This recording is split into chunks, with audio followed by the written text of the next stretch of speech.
My wife Elizabeth and I were both employees at Port Arthur Historic Site Management Authority and were both working there the day of the massacre.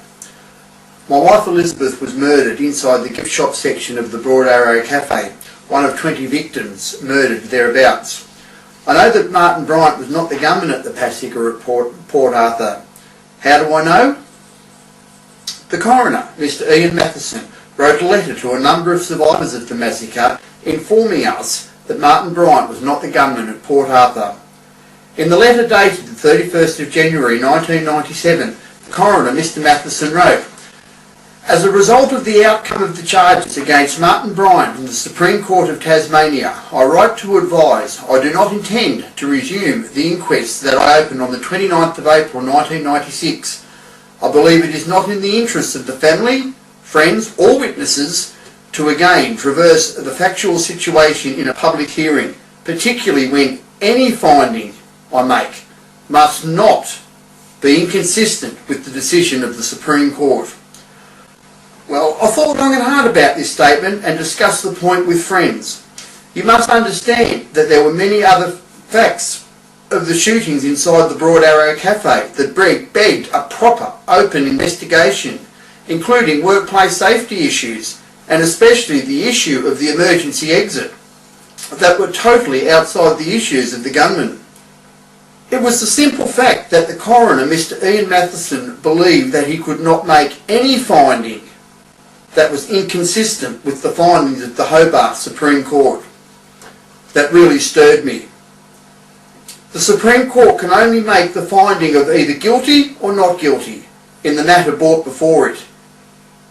It follows that for Mr. Ian Matheson's inquest into the massacre at Port Arthur to make a finding inconsistent with the Hobart Supreme Court, then the finding could have only been Martin Bryant was not guilty of the charges brought before him.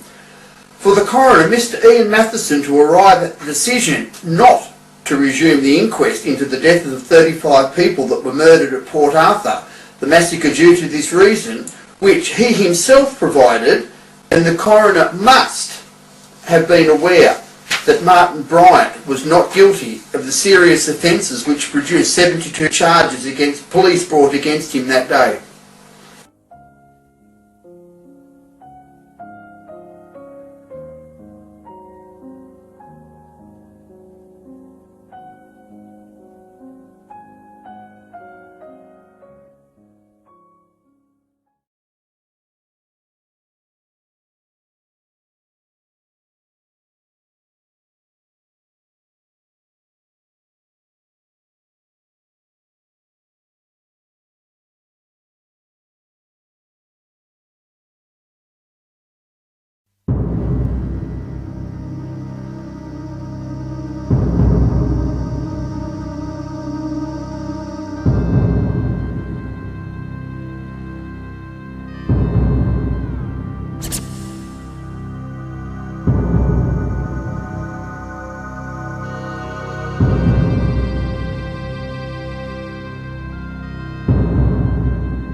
Representing Martin Bryant, his new lawyer, John Avery,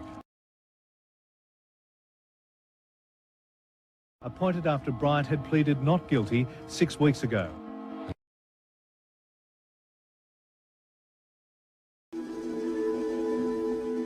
When Martin Bryant first appeared here in the Supreme Court of Tasmania, he had long blonde hair. Bizarrely, he pleaded not guilty. If you want to see these photos, not very pleasant. Police had tried over a period of months to convince Bryant to tell the truth. In July 1996, Bryant was even shown images of the crime scenes at Port Arthur. There's the Broad Arrow Cafe. Okay. You can see a couple of people lying there. He was shown photographs of each of 35 victims. The investigators hoped seeing the horror he had caused might elicit compassion, even a confession. And you reckon Yep. It did not. Soon enough. Soon enough. What about the dead people? Where does it say? What does it say about them? It doesn't say. Well, what he wanted to say, I don't see what you're saying. People were killed or... Well, why would it have Port Arthur massacre? But where does it say how many?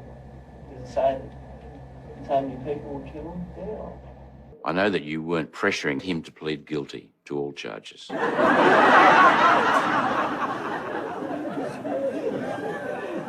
It seemed to me from day one that the evidence was so overwhelming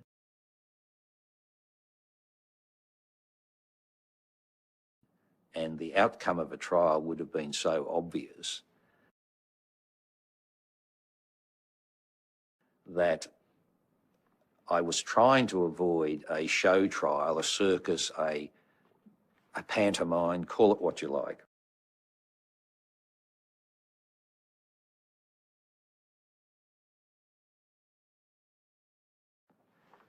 Because that would have been an absolute stupidity.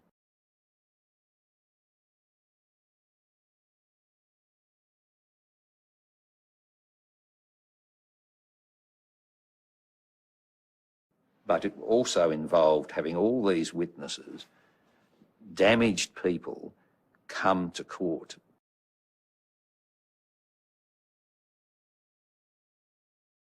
And have to give evidence where the outcome was always inevitable.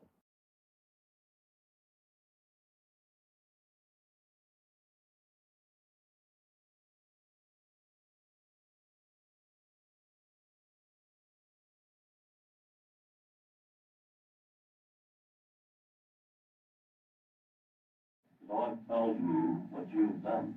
What have I? You've killed 35 people.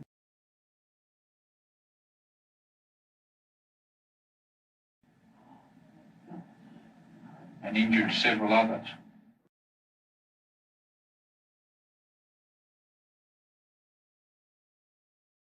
Defending Bryant may well have contributed to the path John Avery took next.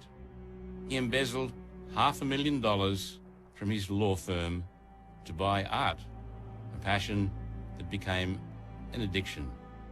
He served 4 years in jail and was disbarred as a lawyer.